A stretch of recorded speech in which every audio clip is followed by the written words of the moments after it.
Hi, my name is Daniel Kerridge, and this is a quick run through of my continuation of my Uncharted themed or Uncharted inspired level, the Triangle of Bermuda. So starting off in the first section, previously I had in the level the player was entering a cave to find where their missing crew was, and so you start off coming out of this cave and entering the first section here, where the player will find a grapple hook or use the grapple hook that they had in the previous level and swing across this ship mast. Now the ship mast is here because in this level you can only grapple off of wooden objects, and so this wooden ship mast here is like a tutorial to teach players that that's how this works. You grapple off this wooden stick and you leave and you land on this platform here and you continue on with the level. Now the second section goes into a little bit more of the second part of this game, which is the shooting. Since last time I did a lot on platforming when it came to my level, I wanted to focus more on the shootouts of Uncharted and how they work. And so you start off this level with a car that's got a headlamp on that's showing you where a gun is. This is just so the player can pick up the gun and never miss it where it's here. And then once you do that, you'll get into the first shootout. There's a bunch of boxes the player can hide behind, and there aren't also many enemies. These purple boxes are just the health of the cover, just so they have a little bit more health. So I hide them when I'm showing this off, but sometimes I have to like show other things and you'll see them, so that's what they are. But yes, there's a couple enemies here. There's two enemies that spawn in this area, and then one shotgun guy who spawns here. This gives the player just a little bit more variety when it comes to the first shootout, teaching them that there's multiple different enemies that have different weapons and different health, and also teaches them about the cover system here. Now moving on from this section, you get to the first real big shootout, which I'll just do a quick pan around, as you can see. This area is it's not as big as some of the sections of this, but it's still a pretty big one compared to the previous one. So the player starts here, and I wanted to make sure the player knew exactly where they were going when they got here, so I have this crate here pointed to the direction of this cave, which is hopefully draws the player's attention to show that that's the way they need to go.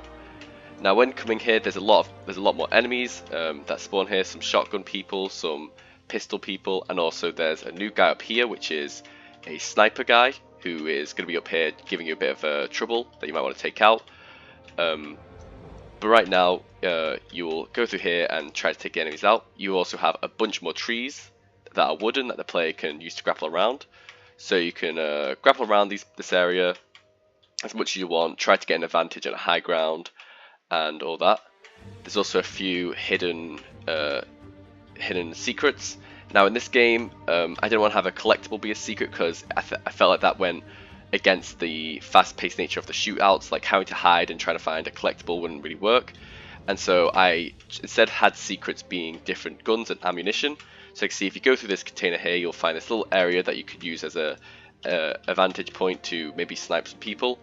And you can find there's a gun here and some ammunition. There's also there's more ammunition up here if the player finds a way to get up here with the grapple hook. And there's also a sniper rifle up here if the player can find a way to get up here. The way I normally do it is by using this platform to grapple up here and land onto this bit here. But yes, so as you can see, quite a big, but also not, well, it's a big area, but it's filled with it's filled with everything I want it to be part of. Another thing I was talking about is having it be almost like my biggest inspiration for this was a Mario Party map. It might sound a bit silly coming from like a shootout, but the way I wanted to design this level was, or this section I should say, sorry, is that it's a figure of 8, so the player can like go down here, go through here, go down here, and then they can like kind of use this grapple hook to go all the way back around here. And then same with here, they grapple up here, then go around here, grapple over that thing, go over here, and then grapple all the way back here. So the idea was to make it figure 8, so the players will never get lost or find a dead end and not know what to do. If they keep moving forward, they will always either find their way back to where they originally were and then try somewhere new, or they will find a completely new area where they can, find a disadvantage point or might find a secret or something like that. Another final thing I want to bring up is this submarine. Every section I wanted to have like a landmark section that just kind of like, had the idea of, or like had a a memory or something that the player can remember this section by. So the first bit was the pirate ship, and then this bit was a submarine. The reason I went for a submarine is because while this is a part of the level, I didn't want to use my best things that goes later on, as that would make the players who continue playing the level feel like they've run out of steam. So I use a submarine. It's only a little thing, but it still is memorable. Coming into the next section, there'll be a cinematic here that I've talked about in my sketchbook, but also I've shown in my video trailer, so if you want to see that, then you can show that. But a quick thing about it is that there's a temple here that the player will see the player dragging into. I made it so this temple was visible from this spot here, so that the player will always know where they need to head to as a waypoint to continue the level. And then you'll get to the next section, which is this grind rail. This grind rail is it's only one of it. It's almost like a cinematic cutscene, but I wanted to make it a little bit more interesting, so I have it going through the entirety of a plane to get a bit more to just make it a little bit more interesting and not just be a easy way to get down. It kind of just adds to the theme of the level, being this destroyed like area where a bunch of planes and stuff have crashed, and it also just makes it like just again a memorable set piece for this level. And one thing I should mention again that I've shown off in my video is that an explosion will happen here, and then you get to here, there'll be some smoke coming from the temple, also giving the player just a clearer view of where they need to get to and the amount of danger that team is in that went there. So then we get to this the final shootout, which is a much bigger area than the previous one. There's a lot more layers to this. As you can see, there's like a ground level, then there's like a higher level, and there's even like some bits up here that you can go up to. And it also combines the grind rails and the grappling together, so the player has a choice that they can either use a grind rail to go up, or they can maybe use the grapple hook and try and find another way. Also, the set piece for this section is another pirate ship, or is a Viking ship I should say. The reason I chose this one is because I wanted to have a section where the player could walk on and fight on, which is why there's a enemy here guarding a grenade launcher, a secret gun. Another reason was because it was wooden, so I wanted players to understand that they could grapple off of this and use this as a grapple point. So that is the reason why I have that there. There's also a little bit of storytelling with the ship up here. If a player looks up, they'll find the remaining of the ship, and it looks like this rock here has like fallen down from this part here, destroyed the ship, and has made it fall down. So a little bit of storytelling through there. So as for the layout for this section, I was heavily inspired by, again, another Mario Party map, which has a roundabout in the center with a bunch of different pathways coming off of it. I felt this way, the reason I designed the level this way is the same as before, so that players can continuously move forwards and never feel like run into a dead end and get lost or anything. But this time I also included a few different levels. There are a few levels at the previous level before, but this one has like a lot more detailed levels where, as you can see, you have like a ground floor here, or sorry, you should say the ground floor is here, then it goes up to like a floor here, there's a floor up here as well, and then finally up here.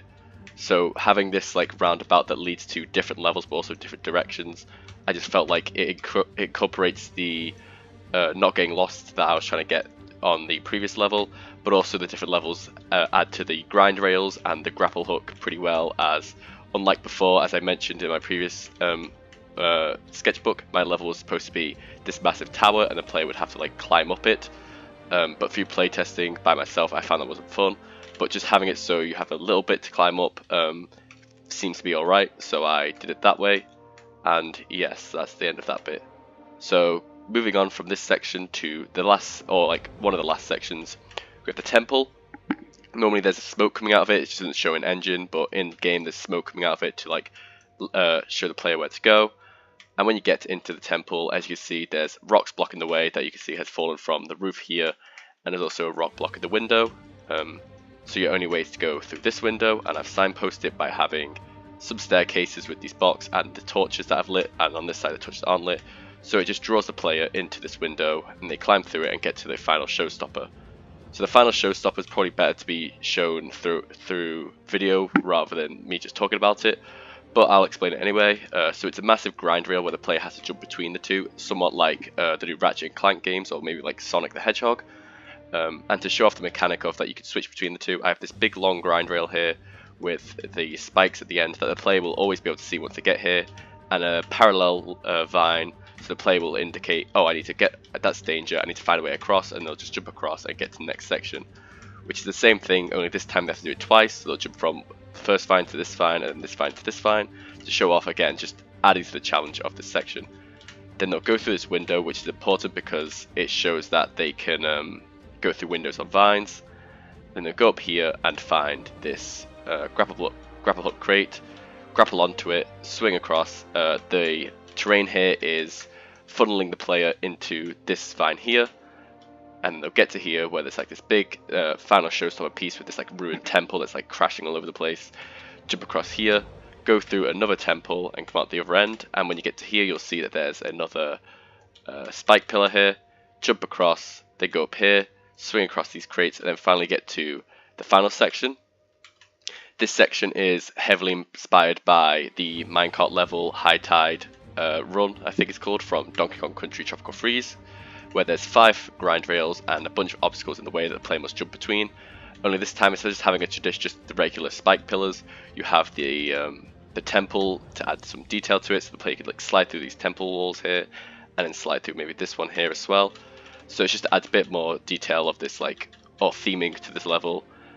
Once the player finally goes this and dodges all these spikes, they'll do one final grapple from these crates that are wooden and land in the water here, where there's a huge temple, and then when you get up the stairs, that'll be the end of the level. So yeah, that's the end of my quick talk through of my level. If you want to see this level in action, there's a video, or if you want to see a little bit more detail on how I made it, there I've got a sketchbook that goes more into detail about that. But yeah, thank you for listening.